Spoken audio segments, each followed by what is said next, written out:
रहमान रहीम। मैं डॉक्टर रफ़ाकत 30 साल से इस पेशे से मुंसलिक हूँ। पहले गुजरखान में और मुख्तलिफ़ इलाक़ों में दही मराकज़ में खिदमत अंजाम देता रहा हूँ। इस वक्त BBH में ग्रेड 19 में ICU में खिदमत अंजाम दे रहा हूँ।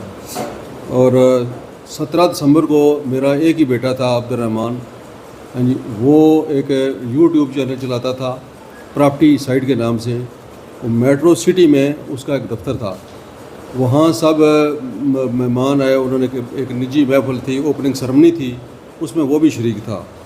और उस सोसाइटी के ऊपर एक दानियाल कियानी ग्रुप ने आसम रशीद टूटी और मुख्तलिफ उसके और जो नामालूम बंदे थे, एक था रिजवान जानू, इनके ज़रिए फायरिंग कराई और फायरिंग टारगेट किलिंग के ज़रिए मेरे बेटे को हलाक किया गया। और उसके बाद से अभी तक उनके जो है ना कोई उनको पकड़ा नहीं गया, ना गिरफ्तार किया गया। और दूसरी ये है कि दूसरे दिन जो है पुलिस ने एफिशिएंसी दिखाई कि वो इनके डेरे पर छापा मारा और उनके 2 करोड़ की मंशियात बरामद की और उन पर 9C का पर्चा दिया और बड़े प्रेस कॉन्फ्रेंस करके उसको भी अपनी कारकर्दगी दिखाई। लेकिन उसके बाद जो है ना कोई असल मुलज़िमों को पकड़ने की फिर भी कोशिश नहीं की। हमने एक दरख्वास्त दी कि मेट्रो